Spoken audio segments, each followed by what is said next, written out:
Audio Jungle. Bokaro प्रक्षेत्र के DIG Anand Prakash ने धनबाद के कतरास थाना का औचक निरीक्षण किया। थाना डायरी, लंबित मामले, पुराने वारंट और हाल की घटनाओं की गहन समीक्षा में खामियां पाई, जिन्हें सुधारने के सख्त निर्देश दिए गए। फरार गैंगस्टर प्रिंस खान पर लगातार कार्रवाई जारी है। डीआईजी बोले, वह बैक फुट पर है, जल्द गिरफ्तार में होगा। रामनवमी के 15 अखाड़ों पर नजर, शांतिपूर्ण पर्व सुनिश्चित करने का पुलिस अलर्ट। अनुशासन और पारदर्शिता पर जोर देकर जनता का विश्वास बनाए रखने को कहा।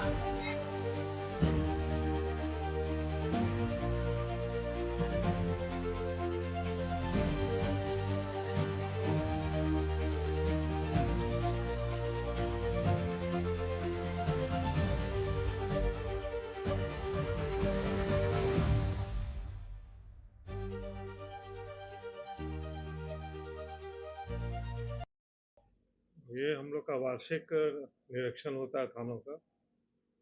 उसी क्रम में मैं यहाँ कतरास थाना जिला धनबाद में आया हूँ। निरीक्षण के दौरान थाना के जो सभी महत्वपूर्ण अभिलेख होते हैं उनका अवलोकन किया गया। जैसे स्टेशन डायरी हुआ, CD पार्ट 1, 2, 3 हो गया, खातियान 1, 2 हो गया। जो भी महत्वपूर्ण अभिलेख थे उनका अध्ययन किया गया और उसके लिए आवश्यक दिशा निर्देश दिया गया। रणनीति तो आप देख ही रहे हैं, अभी धनबाद में काफ़ी कार्रवाई हो रही है। जो गैंगस्टर है जो इंडिया से भागा हुआ है उसके संबंध में लगातार कार्रवाई हो ही रही है। हाँ, वो लोग बैकफुट पे हैं, उनके सदस्य जो है, गुर्गे जो भी है, लगातार कार्रवाई धनबाद पुलिस के द्वारा की जा रही है, आगे भी की जाएगी। खामियां सच कुछ ज़्यादा नहीं है। थोड़ा सा यहाँ पे हमने अपराध की स्थिति का भी जायजा लिया, तो अपराध की स्थिति सामान्य है, क्राइम हमारे कंट्रोल में है और अपराध को नियंत्रित करने के लिए आवश्यक दिशा निर्देश दिया गया है। इसके अलावा जो हमारे जो पेंडिंग केसेस होते हैं, जो मामला पेंडिंग रहता है, उसके त्वरित निष्पादन के लिए भी आवश्यक दिशा निर्देश दिया गया है। इसके अलावा जो हमारे पेंडिंग वारंट कुर्की होते हैं उसकी संख्या को भी कम करने का दिशा निर्देश दिया गया है। और ख़ास करके जो ड्यूटी केसेस होते हैं अननेचुरल डेथ के, उनका भी फिगर कम करने के लिए दिशा निर्देश दिया गया है। और पेट्रोलिंग के लिए जैसा कि थाना प्रभारी ने बताया गया कि गाड़ी दी गई है, नई गाड़ी, उससे हम लोग ज़्यादा से ज़्यादा पेट्रोलिंग कर सकेंगे। खास करके शाम और रात वाला जो पेट्रोलिंग होता है गश्ती कर सकेंगे। और मुझे बताया गया कि यहाँ पे शहरी क्षेत्र भी है, ग्रामीण क्षेत्र भी है, कुलेरीज वगैरह भी है। यहाँ की जो भौगोलिक स्थिति है, रेलवे लाइन भी है यहाँ पे, तो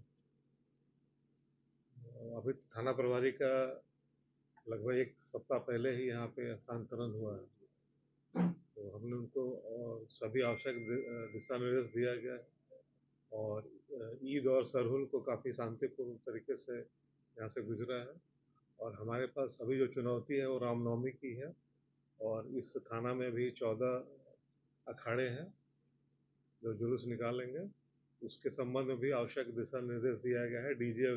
डीजे के बारे में, बिजली के बारे में जो भी आवश्यक दिशा निर्देश होते हैं, रामनवमी बलों की प्रतिनियुक्ति होती है, तो उसमें विशेष रूप से रामनवमी चूँकि थोड़ा सा सेंसिटिव होता है, ये होता है, इसलिए हम लोग उस पर नज़र रखेंगे। उसके लिए सभी आवश्यक दिशा निर्देश हमने थाना प्रभारी को दिया है ताकि रामनवमी का पर्व भी शांतिपूर्वक सुगमता से निकल जाए।